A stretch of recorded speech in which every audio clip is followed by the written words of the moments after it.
bagaimana kabar kalian hari ini?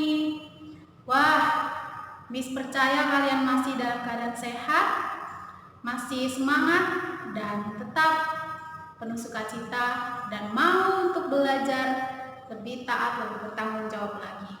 Baiklah anak-anak, hari ini kita akan belajar bahasa Indonesia. Kita masuk ke dalam bab 2 dengan judul Menjadi Orator Ulung Melalui Teks Pidato Persuasif. Miss ulang sekali lagi ya. Bab 2, Menjadi Orator Ulung Melalui Teks Pidato Persuasif. Anak-anak, hari ini Miss memberikan kalian 3 tugas. Membaca buku, kemudian kalian beri stabilo, dan yang paling penting adalah kalian merangkum materi hari ini di buku catatan. Hari ini kita belajar 2 subbab sekaligus, yaitu B dan C. B. Menyimpulkan gagasan dan pesan dalam teks pidato persuasif.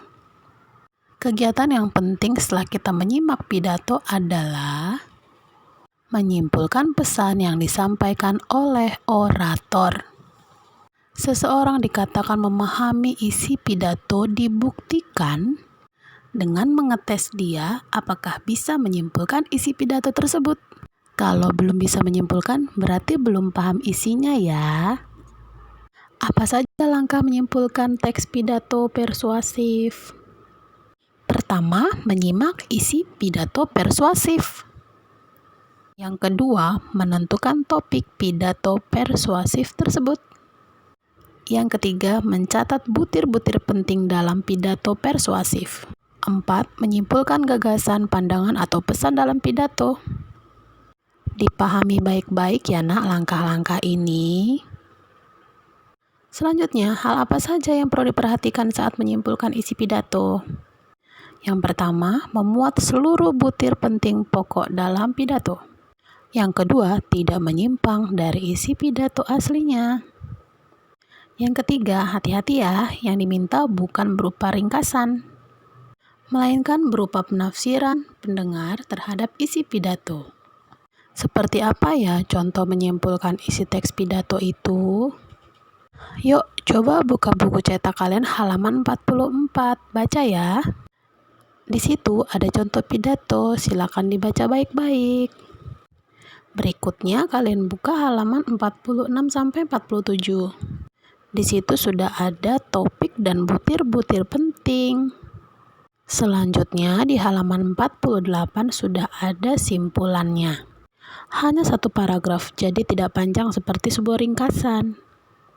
Selanjutnya mari kita masuk ke subbab yang bagian C. Menelaah struktur dan ciri kebahasaan teks pidato persuasif. Seperti apa ya struktur teks pidato itu? Secara umum terbagi menjadi 3 bagian besar. Ada pembukaan, isi pidato, dan penutup pidato. Dalam pembukaan terdapat salam pembuka, sapaan penghormatan, dan juga ucapan rasa syukur kepada Tuhan Yang Maha Esa. Di bagian isi terdapat pendapat, data pendukung, dan pesan yang berupa imbauan atau ajakan sesuai topik.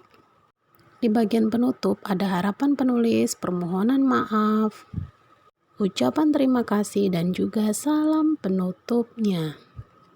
Seperti apa ya contohnya kalau pidato sudah ditentukan strukturnya? Yuk kita lihat sama-sama buku cetak halaman 52. Pidato itu sudah ditentukan strukturnya. Perhatikan baik-baik ya, sehingga kamu bisa paham. Sekarang kita mau mempelajari ciri kebahasaan teks pidato persuasif. Yang pertama, biasanya terdapat kalimat aktif. Kalimat aktif itu kata kerjanya menggunakan awalan me atau ber. Biasanya juga terdapat kata tugas. Contohnya, kata depan atau preposisi, misalnya di, ke. Kata sambung atau konjungsi, misalnya dan. Kata sandang, misalnya si, sang, kaum. Bisa juga para. Lalu ada kata seru atau interjeksi. Misalnya semoga, ayo, mari, dan masih banyak lagi. Biasanya juga ada kosakata emotif, yaitu berhubungan dengan perasaan. Ada kosakata bidang ilmu tertentu atau istilah, ada juga sinonim. Ada juga kata benda abstrak, misalnya persatuan, kesetiaan. Buka halaman 55, nah ada 2 jenis kalimat aktif. Yang pertama, kalimat aktif transitif, predikatnya tidak memerlukan objek. 2. Kalimat aktif intransitif, predikatnya tidak memerlukan objek. Pahami baik-baik ya perbedaan keduanya, lihat contohnya.